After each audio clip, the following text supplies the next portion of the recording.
This story starts in a village in Rajasthan, India, where a smart and innocent boy named Nandu lived. Nandu was always active and never sat still. One day, while coming back from school, he found a puppy he liked and took it home, thinking it would protect them. He named the puppy Tiger. But Tiger was a very scared dog.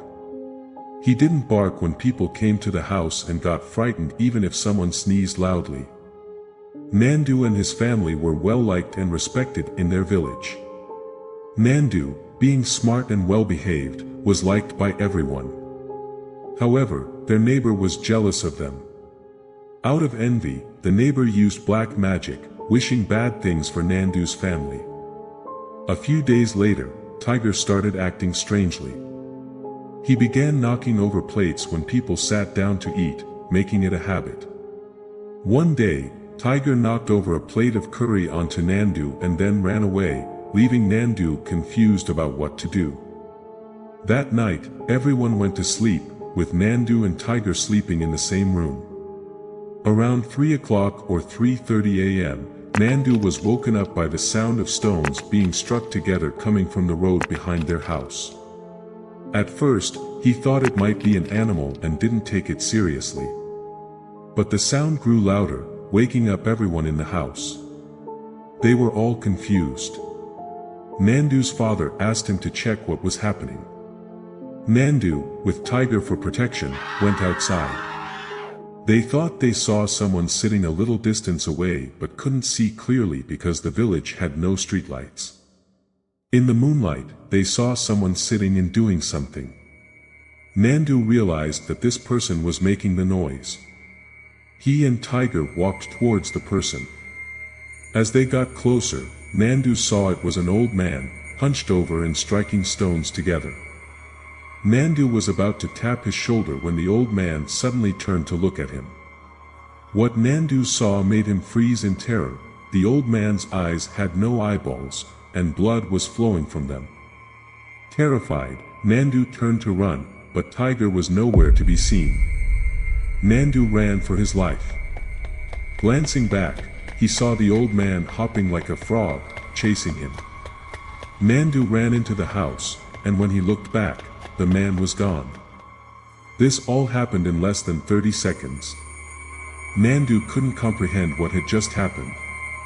He was paralyzed with fear and couldn't believe it. Then he remembered Tiger and called out for him loudly. By then, Tiger had run to the next village. Nandu didn't tell his family what he had seen, fearing they wouldn't believe him and would think he was just scared. The next day, Tiger resumed his usual antics, knocking over plates and running away. This continued throughout the day. However, that night, Nandu noticed Tiger wasn't in his room. As he got up to check, he heard a howling sound from the terrace. He went to the terrace to see what was happening. Nandu saw Tiger biting and pulling a yellow dress furiously. When Nandu picked up the dress to look at it, he found it soaked in blood. Nandu was completely shocked. He wondered, what is this? Why is it covered in blood? Whose dress is this? Why did Tiger come to the terrace at night?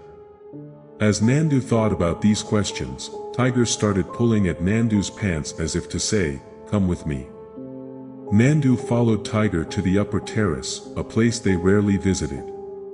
When they got there, Nandu was horrified to see 3 rabbits lying dead in a pool of blood, as if they had just died. Nandu ran downstairs and called his parents to show them.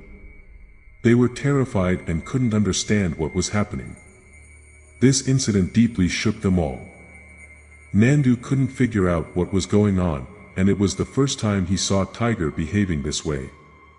The next day, the family was very worried, thinking there might be something wrong with their house and wondering if they should call a priest to perform some rituals. That day, when Tiger went out, he didn't return until 10 or 11 at night, unlike his usual habit of returning within an hour. The family searched everywhere, and when they finally saw Tiger running back, he seemed scared and was trembling. They scolded him, and he quietly went to a corner and lay down, not showing his usual enthusiasm. However, around 2 or 3 a.m., Tiger started howling loudly again. The family woke up and saw him staring at the outer gate. They couldn't understand what was happening. As they looked outside, they saw a young woman dressed in bridal attire, holding a lit lamp, walking past their house and crossing the gate. The four of them were stunned. It was 3 a.m., and a woman was walking in bridal attire with a lit lamp past their house. They couldn't even muster the courage to make a sound. The woman crossed their gate, and they heard the sound of a key falling from her hand. Terrified, they quickly shut the doors and windows and ran to the prayer room, locking the door and starting to pray.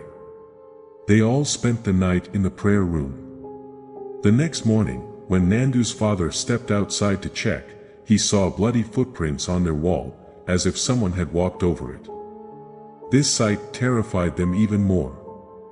They decided to call a priest, but he could only come after 2 days as he lived in a distant village. Given the circumstances, they decided to endure for 2 more days, thinking they could somehow manage. Their peace was shattered. The disturbances that used to happen only at night were now occurring even during the day. Even at noon, they could hear someone knocking on their gate. As the sun set, they were scared to enter their own house. When the four of them sat together, they could hear a woman calling their names from different rooms. They all huddled together in the veranda, too scared to be alone. When it was time to prepare food, they cooked and ate together quickly and went back to the prayer room to sleep. Even then, around 2 or 3 a.m., they started hearing noises from the terrace. They couldn't sleep that night. The next day, they decided to bring the priest no matter what. They were tense and anxious. Nandu saw Tiger running around, knocking over plates, and making a mess, adding to their stress. In the evening, when Nandu's mother went to the yard to wash and hang the clothes, she felt like someone was up in the peepal tree. When she looked up, she saw a figure, neither clearly male nor female, with disheveled hair and blood-red eyes, glaring at their house. She was terrified and ran inside to tell Nandu's father that they needed the priest immediately. When they all came out to look, they saw the same figure sitting in the tree, staring at their house with a menacing smile. Realizing the priest couldn't come that day, they prayed fervently in the prayer room. After a long session of prayer, they stepped out and saw that the figure was gone. Relieved for the moment, they made it through the day. The next day, the priest came, performed purification rituals throughout the house, and tied protective threads in various places. The family felt a sense of relief, believing that all the troubles were over and that the priest had driven away the evil. Tiger's erratic behavior also stopped, and he no longer knocked over plates. However, one day, Nandu saw Tiger running towards his father and knocking over his plate. Angrily, Nandu scolded and hit Tiger. It was the first time Tiger had heard harsh words from Nandu. Tiger was deeply hurt and lay quietly in a corner, without his usual enthusiasm. Nandu, in his anger, said many things, expressing frustration that every day Tiger caused trouble, and now he had even started bothering his father. Nandu threatened to throw Tiger out if this continued.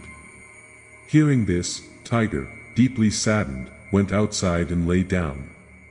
Nandu, still in a bad mood, went to the terrace instead of staying in his room. Tiger, from outside, kept looking at Nandu lying on the terrace. Nandu felt bad for scolding Tiger so harshly. Just then, Tiger ran towards him, which made Nandu happy.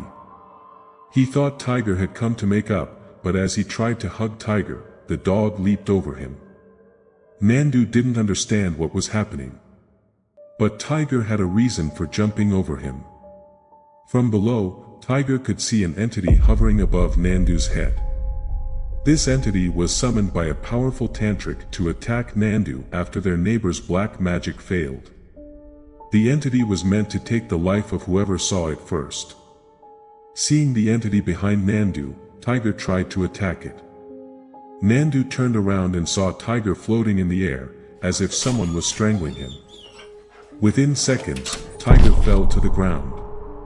Nandu cried out, but no matter how much he called, Tiger didn't respond. His parents came running, but despite their efforts, Tiger was already gone. Nandu spent the whole night crying. Tiger had been like a brother to him, and he realized that Tiger had sacrificed himself to save him. This threw Nandu into a deep depression. However, there was something they all failed to understand. This wasn't the first time Tiger had saved their family. When Nandu first saw the man striking stones, Tiger had seen the lemons and charms lying on the ground. He hadn't run away in fear, he had grabbed them and taken them as far away from their house as possible to keep Nandu safe. Tiger knew these were items of black magic meant to harm them. Another significant thing was Tiger's habit of knocking over plates. It wasn't a game for him. Tiger understood that the food was being poisoned by the entities summoned through black magic. By knocking over the plates, he was preventing them from consuming the poison. He would run outside to chase away the entities as far as possible.